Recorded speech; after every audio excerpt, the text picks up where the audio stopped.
Hello ભાવિ સરકારી કર્મચારીઓ, રાધે રાધે.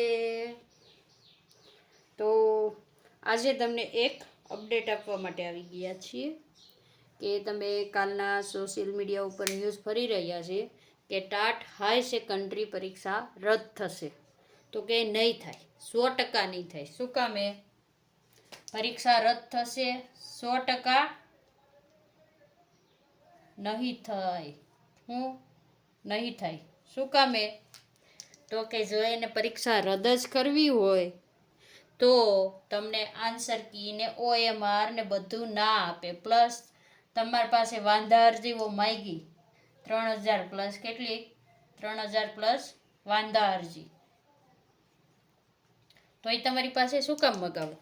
અને જો એને પરીક્ષા રદ કરવી હોત, બરાબર, જો એને પરીક્ષા રદ કરવી હોત તો 44 જેટલા એક્સપર્ટને શું કામ બોલાવત?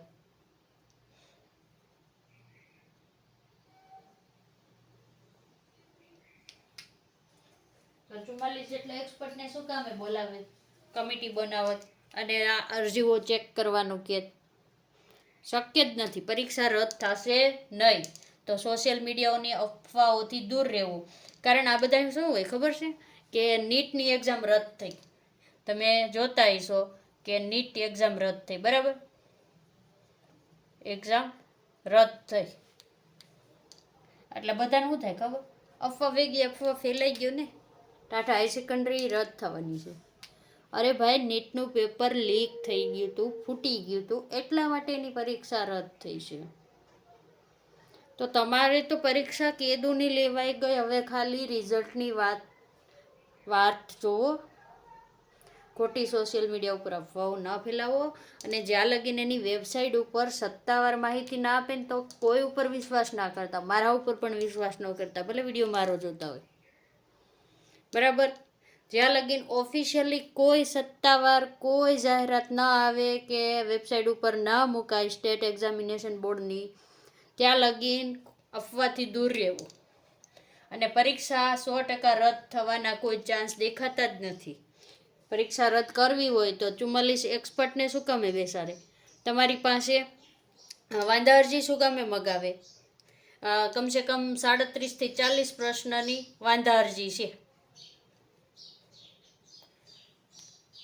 જે મિત્રોએ વાંધા અરજી કરી હતી, આખરે ઓનલાઈન કરવાની હતી, જેણે કરી એને ખબર જ છે. તો પછી પરીક્ષા રદ કઈ રીતે થશે? લોજિક વગરની વાત છે, બરાબર? અફવાઓથી દૂર રહેવું. અને 100% તો મારા મંતવ્ય પ્રમાણે પરીક્ષા રદ થશે નહીં. જૂન મહિનાના પહેલા અઠવાડિયામાં તમારું રિઝલ્ટ આવી શકે છે. કારણ આપણે જ મેં જૂના વિડીયોમાં કીધેલું હતું કે મે મહિનાના એન્ડ સુધીમાં આવી જશે. પણ અરજીઓ 3000 પ્લસ છે, એને ચેક કરવી પડે, એને વિચાર વિમર્શ કરવો પડે, પછી નક્કી કરશે કે કેટલા માર્ક સુધારવા, કેટલામાં ગ્રેસિંગ આપવો, કેટલામાં ડબલ જવાબ આપવા. તમે ટેટ 1ની જો એક્ઝામ પછી તમે એનું નિરીક્ષણ કર્યું હોય ને, એની પેટર્નનું, રાજ્ય પરીક્ષા બોર્ડનું, તો તમને ખબર પડે કે એને છે ને શું કર્યું હતું. વાંધા અરજી તો એમાં પણ બહુ જાજી થઈ હતી, પણ એમાં એને આન્સર કી જૂને ને જૂની રાખી હતી. Final answer key, revise answer key આપી નહોતી. અને અત્યારે કોર્ટમાં કેસ કર્યો છે એ વિદ્યાર્થી મિત્રો, બરાબર, લટકી ગયા છે. તમે વિચાર કરો કે કેટલા ટાઈમથી આ કોર્ટમાં કેસ કર્યો, હજી એનો કાંઈ નિર્ણય આવ્યો નહીં આવે. આ વસ્તુ જ એવી છે કે એકવાર કોર્ટ કચેરીના ચક્કરમાં ગયા તો એને નિર્ણય દેવો હોય ને તો 2 મહિનામાં પણ આપી શકે. જો એને લાંબુ ખેંચવું હોય ને તો એ 5 વર્ષ પણ ખેંચે, 5 થી 8 વર્ષ, 10 વર્ષ, બરાબર? તો એના ચક્કરમાં નહીં પડવાનું. જો આપણે 2-3 માર્ક ઘટતા હોય કે તાલખેર થોડાક રહી ગયા હોય તો આપણે મહેનત ચાલુ કરી દેવાની. પરીક્ષા આવવાની જ છે 100%. ભરતી કેલેન્ડર આવ્યું છે તો પરીક્ષા તો લેવી જ પડશે, બરાબર? હવે તમને એમ થાય કેટલા પ્રશ્ન સુધરશે? હવે જો તમે ટેટ 1માં જોયું હોય ને, ટેટ 1 તો એમાં પણ કેટલી વાંધા અરજી થઈ હતી. 19 પ્રશ્ન હાટું તો તમે જો ને તો અત્યારે કોર્ટ કેસ હાલે છે.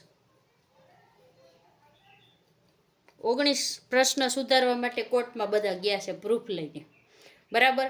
અને 9 પ્લસ કાંઈક સુધારી દીધા હતા, બરાબર? 9ની આસપાસ મને પ્રોપર આંકડો ખબર નથી હો. આસપાસ ગ્રેસિંગ અને સુધાર્યા, બરાબર. ગ્રેસ અને સુધારો બંનેથી એટલા લગભગ હતા. તો હવે તમે એમ કહો કે અમે તો 40 પ્રશ્ન અરજી કરી છે, 3000 પ્લસ અરજી થઈ છે, તો અમારા પ્રશ્ન સુધરી જશે. નહીં સુધરે. આની આજુબાજુ જ સુધરશે. વધીને કેટલા સુધરશે? 8 થી 9 સુધરશે. એથી વધારે ના સુધારે. તો તમે 30 પ્રશ્ન કરો અને 30 પ્રશ્ન સુધારી દે તો પરીક્ષાનો મતલબ શું રહી જશે? જો 30 માર્ક એને સુધારો હોય ને તો એને રીતસરની પરીક્ષા બીજી વાર લેવી પડે, કારણ તમારું કટ ઓફ કેટલે જાય?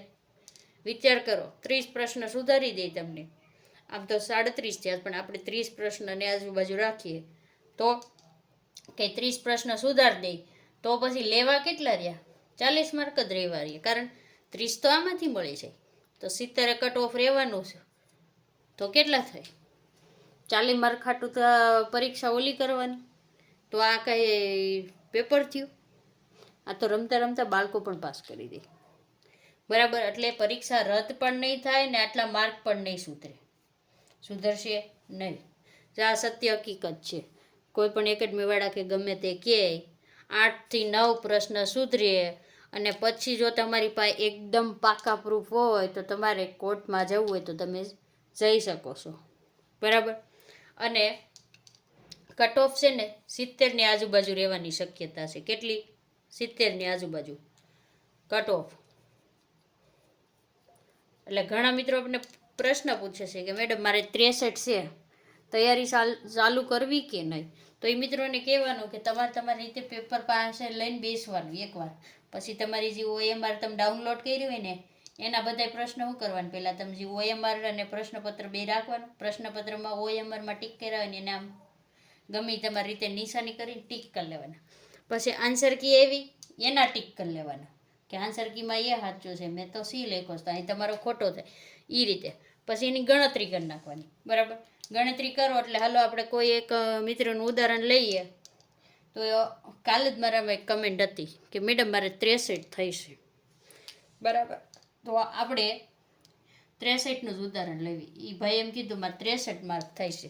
હવે એ ભાઈ કઈ રીતે ગણતરી કરી આપણને ખબર નથી, પણ એ ભાઈ કીધું 63 છે. જો આમાં તમારા 7 સુધરી ગયા કે ગ્રેસિંગ આવી ગયા, બરાબર, તો તમારા સીધા 7 માર્ક વધી જાય, બરાબર. અને 7 સુધરે એટલે 1.75 એના ઉમેરે. પાછા ક્યાં ઉમેરાય? માઇનસ પદ્ધતિના ઉમેરાય ને, 0.25ની હોય.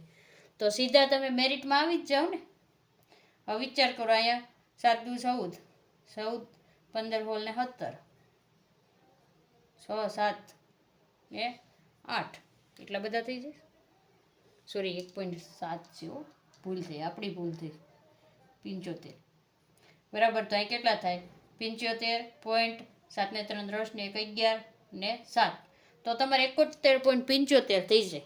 તો તમે આ રીતે ગણતરી કરી હોય ને તો તમે મેરિટમાં આવી શકો. પણ હવે આ ગણતરી ક્યાં કરવા જવાની? તમારે કરવાની. તમારું પેપર લેવાનું, એમાં જે વાંધા અરજીઓ થઈ છે ને એ પ્રશ્ન ઉઠાવવાના, ક્યાંકથી ગોતવાના, તમને મળી જશે યુટ્યુબમાં કે એકેડમીનું ક્યાંક વાંધા અરજીનો નમૂનો હોય. આપણે ટેટ1માં બહુ જોયા હતા. એ રીતનું તમારે ગોતવાનું. પછી તમારે જોવાનું કે એ વાંધા અરજીવાળા પ્રશ્નોમાં તમારા કેટલા સાચા પડી શકે એમ છે, બરાબર. એ રીતે ગણતરી કરીને તમારે વિચારવાનું. જો તમારે 69 ને 70 ની આજુબાજુ થવા આવતા હોય ને તો તમારે મેન્સની તૈયારી કરાય. હું તો એમ કહું છું 65 પ્લસ બધાએ મેરિટમાં આવો કે ન આવો, પણ 65 કે 65 ઉપર તમારો માર્ક હોય ને તો તમારે મેન્સ એક્ઝામની તૈયારી ચાલુ કરી દેવાય, રાહ ન જોવાય. શું કામે? કે વાંધા અરજી થઈ છે તો કંઈક તો આપશે ને સરકાર. થોડા પ્રશ્ન તો સુધરશે ને, કમસે કમ તમે 7-8નો ગણો તો 5 તો સુધરશે ને.